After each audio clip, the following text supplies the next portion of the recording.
හරි අද මොකද්ද මේ හමුව? සුවන්දිර මැතිතුමා හම්බුණා අපි අයිටැක් පක්ෂයේ මහලේකම්තුමන්. 21 වෙනිදා මේ රටේ ජනතාව ඒකරාශී කරගෙන මේ ආණ්ඩුවට මතක් කරලා දෙන්න තමන් මැතිවරණ කාල සීමාවේ වෙච්ච පොරොන්දු අපි විපක්ෂයේ විදිහට පවත්වන රැස්වීම පිළිබඳව එතුමාවත් එතුමාගේ පක්ෂයත් දැනුවත් කරා. ඉතින් අපි පැහැදිලිව විශ්වාස කරනවා මේ රටේ විපක්ෂයේ බලවේගයන් සියලු දෙනා ඒකරාශී විය යුතුයි. මේ ආණ්ඩුවට බලපෑමක් කරන්න තමන් වෙච්ච පොරොන්දු ඉෂ්ට කරන්න. තව පැත්තකින් ආණ්ඩුව බලයට එනකොට දීපු පොරොන්දු එක පැත්තකින් ජනතාවට ඉෂ්ට කරන්නේ අනිත් පැත්තෙන් නැවත වතාවක් මැතිවරණ කල් දැමීමේ න්‍යාය පත්‍රිකුත් ආණ්ඩුව ක්‍රියාත්මක කරන අපිට පේනවා. දැන් පළාත් සභා මැතිවරණේ වසර ගණනාවක් කල් ගිහිල්ලා තියෙනවා. ඉතින් පළාත් සභා මැතිවරණයත් ආණ්ඩුව පැවැත්විය යුතුයි කියන ස්ථාවරය අපි ඉන්නවා.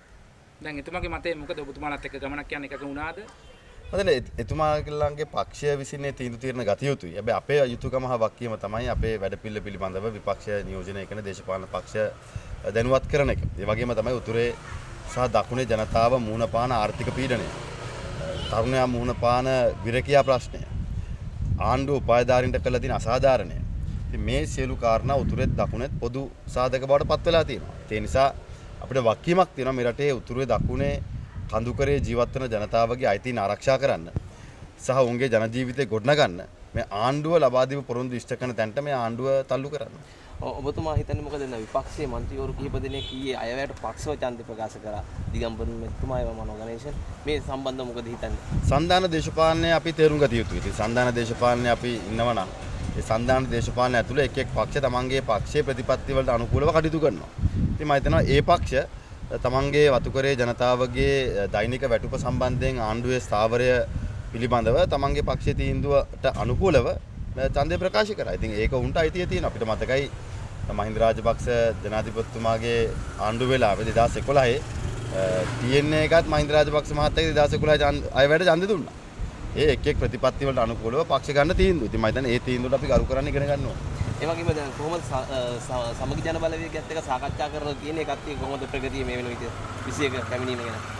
පක්ෂයක් විදිහට උන් තාම තීන්දුවක් ගත්තේ නැහැ කියන ස්ථාවරය තමයි අපිට දැනගන්න තියෙන්නේ. මම හිතන්නේ මේ පක්ෂයේ තීන්දුව ගනි. පක්ෂයේ තීන්දුවට අපි කරු කරන්න ඕනේ. ඒ වගේ පක්ෂයේ නායකයෙක් තීන්දුව කරයි. ඒකේ මේ മന്ത്രിවරු ගොඩක් පවසන්නේ දැන් මේක කල් වැඩි අපිත් මේ වගේ ක්‍රියාමාර්ගයකට යනවා. නමුත් මේක වේලාසන වැඩි. මේක නෙවෙයි වෙලාව කියන එක තමයි කියන්නේ. ඔව් වෙලාව ආව මේ පක්ෂයටත් පුළුවන් රැලියක් කරන්න. අපි එකට එන්න. සමගිය മന്ത്രിවරු ස්වාධීනව එනවනේ තීරණය කළා තියෙනවානේ. නෑ එක් එක් මන්ත්‍රීවරු ස්වාධීනව තීන්දුව ගන්න මන්ත්‍රීවරු ඉන්නවා. පක්ෂයක් විතර තීන්දුව ගන්න පක්ෂ මන්ත්‍රීවරු ඉන්නවා. මම හිතන්නේ හැබැයි අපි දේශපාලන පක්ෂයක් විදිහට අපි ගනුදෙනු කරන්නේ පක්ෂ එක්ක. පුද්ගලයෝ එක්ක නෙවෙයි. ඒ හින්දා අපි පක්ෂයක් විදිහට පක්ෂ එක්ක සාකච්ඡා කරනවා. දැන් 21 කොහොමද අලුත්ම තත්ත්වය? හොඳයිද සුබයිද? බොහෝ පිරිසක් මේ ආණ්ඩුව නිසා අසාධාරණයට ලක් වෙච්ච සහ මේ ආණ්ඩුවේ බොරු පොරොන්දු වලට රැවටිච්ච ඒ යථාර්ථය තේරුම් ගත්ත බොහෝ පිරිසක් නුගේගොඩට ස්වේච්ඡාවෙන් එන්න මේ වෙනකොට සූදානමින් ඉන්නවා.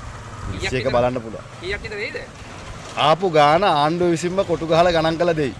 ඔබතුමාම හිතන්නේ නැද්ද තම කල් දෙන්න ඕන කියලා මේ ආණ්ඩුවේ අයවැය ක්‍රියාත්මක කරගෙන යන්නේ? දැන් පහුගිය අයවැයට අවුරුද්දක් දුන්නනේ 150යි කරේ. 120යි යථාර්ථයක් උනේ. 150ට අඩු ගාණක් තමයි පටන් ගන්න තියෙන්නේ. ඒ පහුගිය අයවැය 120ක් අල්ලලවත් නැහැ. කළා තියෙන්නේ. එතකොට මේ 150 අයවැයකින් 120ක්වත් ක්‍රියාත්මක කරගන්න බැරි. අඩුම ගානේ 150ක් යනකන් ලං කරගන්න බැරි.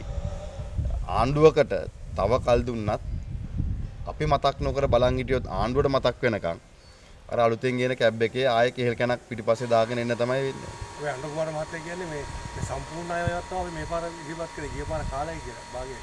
ඔය ඒ කාලෙනුත් 120යි නම් කරේ හිතාගන්න බලන්න සම්පූර්ණයෙන් කොච්චර කරයිද කියලා. ඉතින් අයවැයේ ප්‍රමාණය නෙවෙයි වැදගත්. මහ පොළොවේ යථාර්ථයක් බවට පත් වෙන ගාන තමයි වැදගත්. ඉතින් අනුකුමාර ජනාධිපතිතුමත් දැන් ඔබතුමා මේ රටේ ජනාධිපති 159 පාර්ලිමේන්තුවේ ඉන්නවා. ආණ්ඩුකාරයෝ ටිකත් ඔබතුමා ගාව ඉන්නේ. මහින්ද රාජපක්ෂ ජනාධිපතිතුමාටවත් එතරම් අසීමිත බලයක් තිබ්බේ නැහැ. මොකද පළාත් සභා මැතිවරණයේ තියලා පළාත් වලට බලය දීලා තිබ්බා. අද මේ වර්තමාන ජනාධිපතිවරයා පාර්ලිමේන්තු 159ක් ඉන්නවා. අනිත් පැත්තෙන් ආණ්ඩුකාරවරු පත් කරගෙන පළාත් පාලන ආයතන පළාත් සභාවල බලය සම්පූර්ණයෙන් එතුමා යටතේ තියාගෙන ඉන්නවා. ඒ වෙනි අසීමිත බලයක් තියාගෙනත් 150ක්වත් කරගන්න බැරි නම් තව මොකද කතා කරන්න තියෙන්නේ?